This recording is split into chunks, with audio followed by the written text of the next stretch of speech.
Hey, this is Catching Up with Reality. It's January 17th. My name is Reagan. Please like this video, and a reminder that in order to make this content, I still have to do normal things like pay rent and feed myself. So many of you have not contributed to my PayPal donation link below. Even $5 or $10 goes a long way to ensure that this content keeps coming out and a place for you to come back to feel not so alone in a harsh and divided world that we're in. More on that in a moment. But what's going on in the world? Vivek Raman dropped out. Ukraine shot down a $250 million spy plane. Iran just bombed Iraq and Pakistan as the war is expanding in the Middle East. The North Koreans said, no, we're canceling our membership with South Korea, and thus calling the U.S. enemies and to prepare for war. The Consumer Electronic Show is or already has wrapped up, with the highlight being, among many things, more portable charging devices and Rabbit R1's new little pocket computer, which, as if we didn't need this, you can now talk to a rabbit, which will automatically go through apps for you and make all the decisions based off voice alone, as if your fingers and brain weren't fast enough and we needed more gizmos. But it's not supposed to replace the phone. The phone is our Soma in Brave New World. That's the little pill that they take every time they feel bored or anxious or uncomfortable. In this sense, today we use it as entertainment devices most of the time for everything going viral. The thing is to be the next big hit. Okay, so I'm just observing and being a social critic, not like the flavor of Jessica Wildfire, which I'm going to rant for a second on. I think she is tremendously overrated. I think anyone can write in the style that she does, that's with dramatic prose. Things aren't supposed to be like this, period, paragraph break. But they are, period, paragraph break, paragraph break. I get it. She's in her 20s. I'm in my mid-30s, maybe a little more jaded now. But if you've done any research in your life about human nature, it's not all that surprising. I know. I started this channel off that way.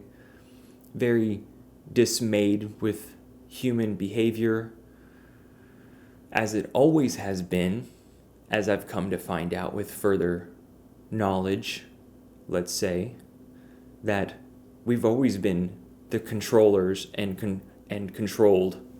We've always been divided and psychosomatic, plagued by magical thinking or belief in a higher power, that would create us to destroy all life on the planet, because that makes sense, right? No, not much critical thinking there. Really, if she, out of 100 million Americans, is writing like that, that's our best hope. Shows you how frayed and disassociated our culture is. As if it's a surprise that people don't come and help people on the street who are in trouble or suffering. Have you been to any large city, Democrat or Republican? It's homeless trash all over because of mismanagement and division, money and capitalism, colonialism. Eric, I appreciate your writing. He has a blog about this and how colonialism and Western thinking has basically eroded everything that we do. And to break free from this and be an independent thinker in the form of Jessica Wildfire or whatever is so rare, and to actually speak up about it, And you're talking to the guy who speaks up. I am the dude who yelled at people at cafes in Dallas, who stopped traffic, sat down, protested, and did everything in my power. And you say, well, nihilistically, what could have we have done? We were framed before the 90s.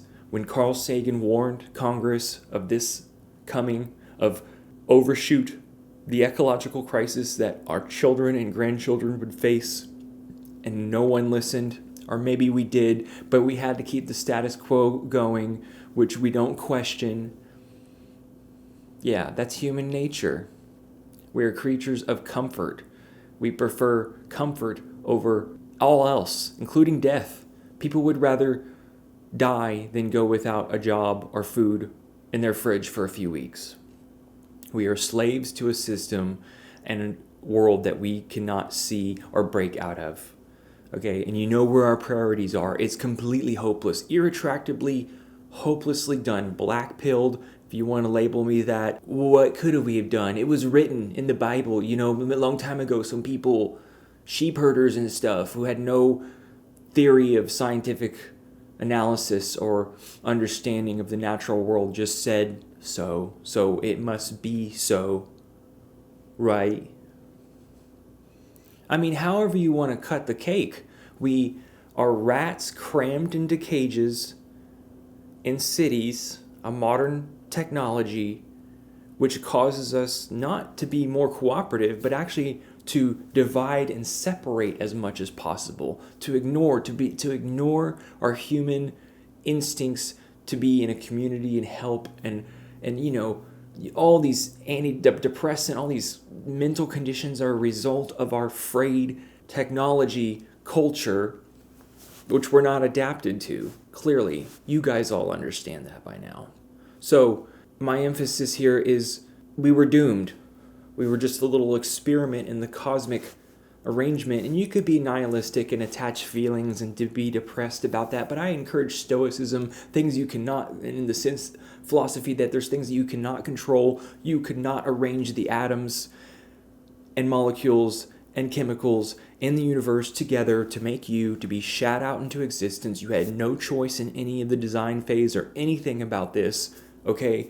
And so you just were popped into existence and get to go wow and have a few feelings, a whole spectrum of feelings in this little short window of time in the grand universe, and a little speck on a rock in space. You just were shot out, come into existence, get to go wow, and get to experience love, and love is a great feeling. I know, I love being in love.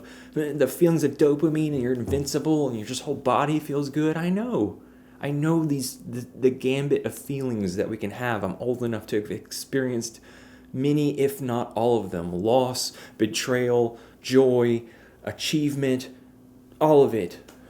Okay? I know it. It's a grand sense of adventure, or not. And then we're gone.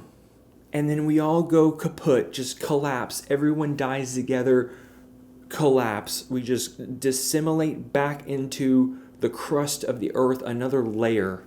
Yeah, the earth will be fine, but all life on earth will be wiped out after we're done, after we cross all our tipping points. I was going to make a video with accelerating global warming, but you guys already knew that. I'm still going to make it anyways.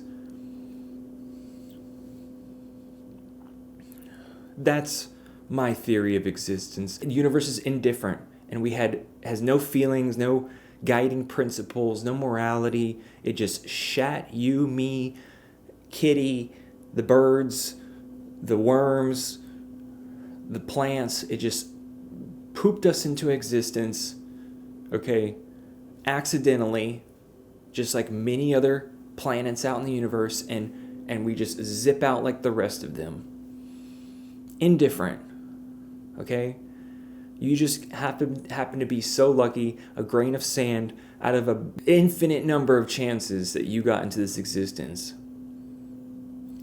And so anyone who brags on identity associating with their status or wealth or real problems. I meet so many people like that who identify with things. They attachment to things. It's like, take a step back. Do some shrooms. Look at the big picture. You were just shat without any prerequisite into this existence. And at the very least, you should be making it a pleasurable time for people around you. We're going to go as long as we can go. All right? That's a fact. I'm not saying end it. If you feel so inclined, go ahead. The universe doesn't care. You'll be missed. It will hurt people around you. But at the very least, you can have a pleasurable experience if you want it to be. You cook the happiness cookie in your brain for yourself and others. It's not always easy, though.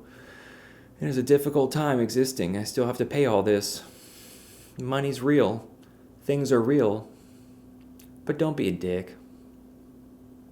That's been Catching Up with Reality. Hope you enjoyed. If you like this content, hit like and subscribe. I'll talk to you soon. See ya.